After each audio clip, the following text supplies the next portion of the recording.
Hari ini boleh tak kita sembahyang subuh di masjid bandar? Boleh tak sembahyang subuh di masjid sana apa Paribakar? Boleh? Ini hak kita, kena tunaikan tanggungjawab sini. Hari ini kalau masjid ni jadi kosong dengan sebab ahli qaryah ini semua keluar daripada masjid, tak apa kena penyakit, semua tak nak kemari, cari masjid sekeliling, maka satu kampung terima dosa yang tidak diampuni kerana masjid qaryah dia tidak diambil tanggungjawab. Sekurang-kurangnya dua. Ini bila kata solatu iza atat, solat kena segerakan, datang masuk segerakan. Tuan-tuan, ini dia melibatkan solat Jumaat. Perasan tak tuan musik? Solat Jumaat. Solat Jumaat. Kalau solat fardu ini masjid kita kena penuhkan masjid kita. Kemudian itu boleh kita keluar sekiranya masjid kita ni memang dah ada Jumaat. Kita yakin memang dah ada Jumaat. Solat Zuhur, tak apa, cari surau mana macam silakan. Tapi afdalnya di mana? Afdal di tempat kita. Pula kita tempat kita tu kosong, cuma ada 2 orang, okeylah dah selesai. Tak ada sini pun tak ada apa, qiraatul Quran pun tak ada, kuliah pun tak ada. Apa kita pergi cari masjid yang ada tempat kuliah? Itu tak apa kerana ada fadilat berasingan di situ. Tapi syarat tunaikan dulu di situ kerana situ hanya ada 2 orang. Kalau tinggalkan maka tanggung dosa satu kampung. Ini kes Masjid Asrar hari Jumaat. Sekarang ni dah tak ada satu alasan orang tak boleh pergi sembahyang Jumaat. Sebab kita telah diadakan, pemerintah kita dah beri namanya Jumaat sementara itu. Jumaat sementara. Di mana taman atau beberapa taman berkumpul satu kumpul. Lalu dibinakan di situ Jumaat sementara. Orang taman itu kena ambil tanggungjawab penuhkan tempat. Orang kampung tu, surau tu yang dijadikan masjid sementara untuk kes-kes yang sekarang masih lagi terus, dia tak penuhkan situ, dia pergi keluar daripada kampung tu, rujuk kitab Hidayatul Sibyan, keluar dia tu tak sah. Fardu lah, ini fardu. Okey, ini satu. Rujuk kitab Hidayatul Sibyan. Kalau di taman-taman batu-batu, rumah-rumah batu, dibinakan masjid. Di desa-desa kumpulan rumah dibinakan masjid. Di dusun-dusun pendalaman dibina masjid. Orang dusun tu kena tunaikan Jumaat di masjid dusun. Dia keluar sembahyang Jumaat dia tak sah. Nanti ada lain lagi, belum habis yang tu. Di kampung itu dibinanya masjid sembahyang Jumaat. Tapi dia keluar, dia pergi ke kampung lain. Ikut kitab Hidayatul Sibyan, sembahyang dia tak sah. Di taman-taman. Sekarang ada masjid yang di taman-taman, ada surau sementara. Dia pergi keluar ke tempat lain. Apa pasal dia keluar? Hukum sembahyang dia tidak sah. Ini dalam live session. Maka hari ini tanggungjawab kita isi masjid tempat kita. Tetapi kita hari ini bukan jadi orang yang mencukupi 40. Kita orang yang ke-41 atau 42 dekat masjid itu. Maka bukan dituntut tak, dibolehkan tapi tak afdal kita pergi tempat lain. Okey, saya dah jawab Saya patut sembahyang di sini, di kampung saya, rumah saya sebelah, memang masjid saya ni. Tiba-tiba saya keluar tempat lain. Tuan-tuan, hukum asal dia tidak sah sembahyang Jumaat dia ke tempat lain. Okey. Kerana tempat dia ada. Tapi apabila dia pendapat lain katakan diterima pendapat. Apabila tuan tidak jadi orang penggenap 40, bermakna apa? Masjid dah ada bukan 40, 400. Contoh, boleh tak kita keluar? Itu dia jawapan dia. Okey, jadi dibolehkan namun tidak afdal. Begitu juga dengan solat fardu. Kerana nanti ke depan ni kita akan bincang jauh lagi tentang solat fardu. Masjid kita ke masjid luar, masjid sikit ke masjid ramai, masjid yang dibuat daripada hasil yang betul kan, semua kita akan jumpa nanti akan datang. Jadi ini dalam masalah solat Jumaat. Okey. Kenapa kena pergi tempat lain? Siapa-siapa yang solat Jumaat di mana tempat itu dia patut dah boleh qasar atau jamak kerana dia nak musafir. Orang sini boleh tak kau solat jamaah di sini? Orang sini yang nak pergi Kuala Lumpur, boleh tak ada orang sini? Boleh tak dia kau solat jamaah kat masjid ni? Tak boleh. Sebab ni tempat dia. Maka sembahyang Jumaat dia kat sini. Dia boleh tak sembahyang kau solat jamaah di masjid paling besar? Dia kau solat jamaah di paling besar? Boleh. Itu bukan tempat dia. Maka bukan tempat dia. Itu bukan tempat dia sembahyang Jumaat.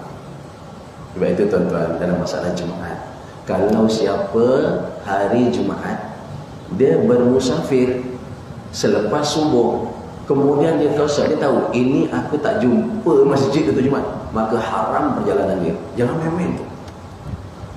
Siapa nak bermusafir lepas subuh hari Jumaat, kemudian dia pun anggap dia pun ini memang tak jumpa ni kan masjid, susah jumpa masjid, sekarang pun tak boleh masuk masjid, tak boleh suka-suka nak masuk, contoh macam itu, maka haram dia bermusafir selepas subuh.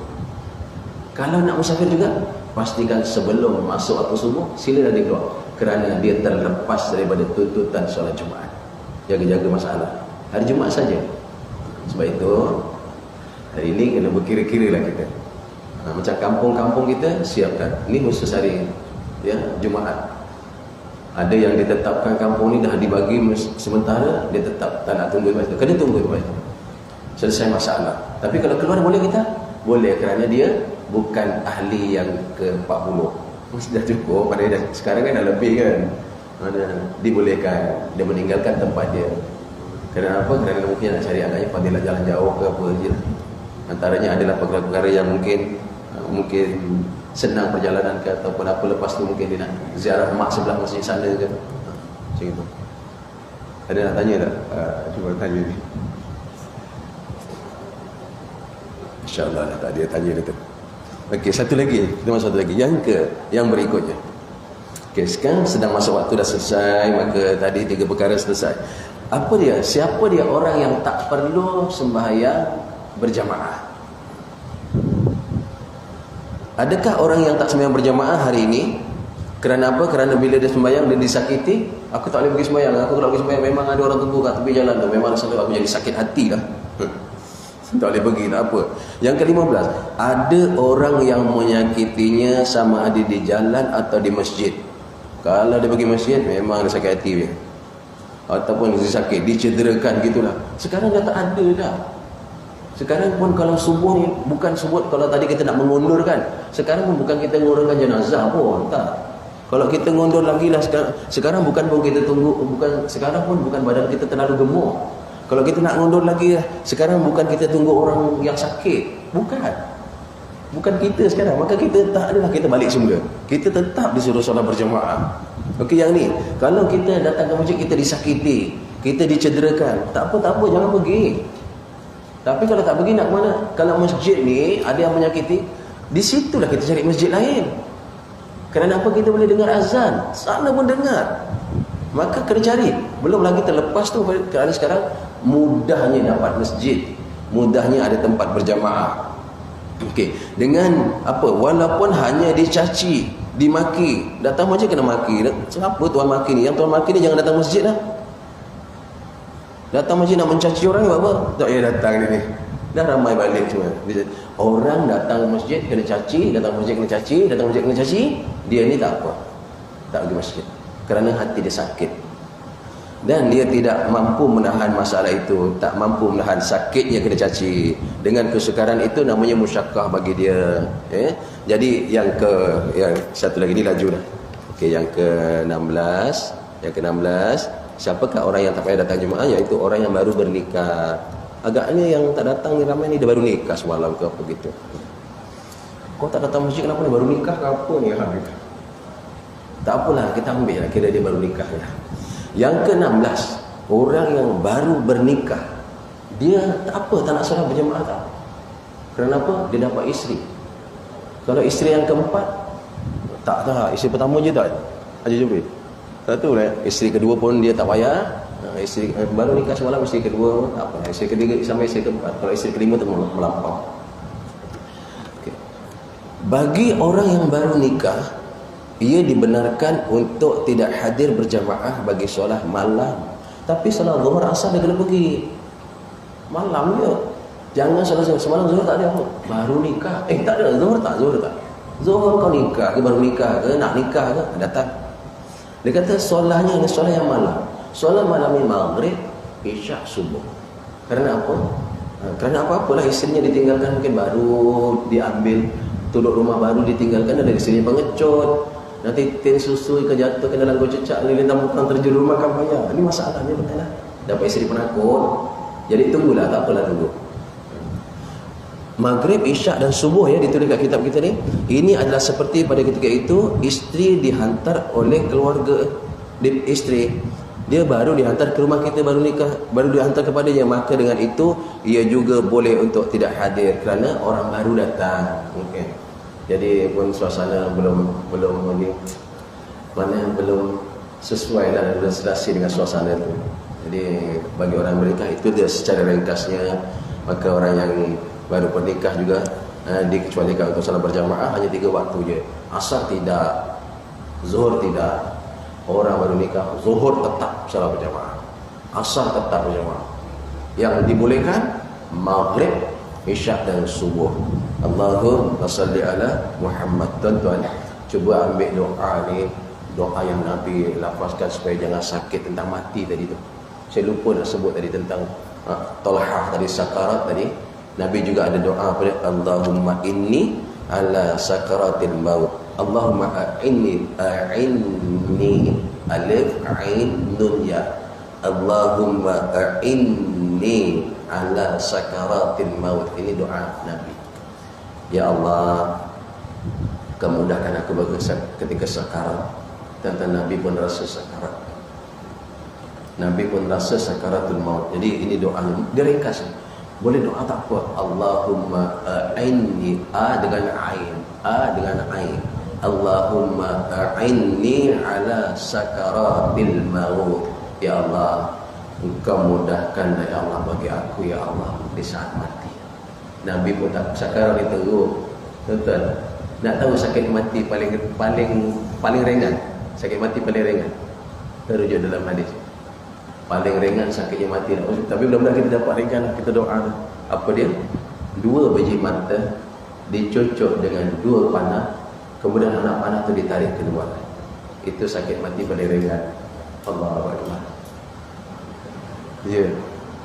Ada lagi sikit lagi atas sakitnya apa dia? Dicocok dengan 300 kali tusukan pedang. Itu sakit mati. Lagi apa dia? Macam seekor kambing yang dilapah hidup-hidup kulitnya. Hidup-hidup disiat kulitnya. Itu kesakitan mati. Jadi Nabi pun doa, Allahumma a'inni ala sakaratil maut. Allahumma a'inni ala sakaratil maut. Ala sakaratil maut. Ya Allah, aku mohon ya Allah. Apa yang kata tadi? A'inni, Engkau mudahkan ya Allah di saat matiku. Tapi tuan-tuan ada amal satu doa, Allahumma hawwin alaina fi sakaratil maut. Allahumma hawwin alaina fi sakaratil maut. Mudah-mudahan tuan-tuan hari kita suka duduk dalam majlis ilmu, kita duduk dalam majlis istimewa, ya Allah mudahkan kematian kita. Kerana kita memudahkan, menyukakan urusan Allah, Allah akan memudahkan dan menyukakan akan urusan kita.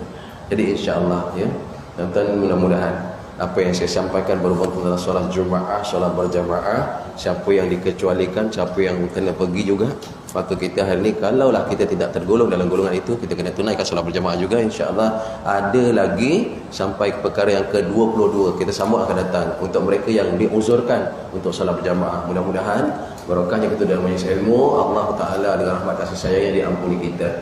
Juga insya-Allah diampuni dosa mak bapak kita insya-Allah. Na'udzu billahi samii'il 'aliim minasyaitonir rajiim. Bismillahirrahmanirrahim. Alhamdulillahi rabbil alamin wassalatu wassalamu ala asyrafil mursalin wa ala alihi wa sahbihi ajma'in. Allahumma ij'al jam'ana hadha jam'an marhuma wa tafarruqana min ba'dihi tafarruqan ma'suma.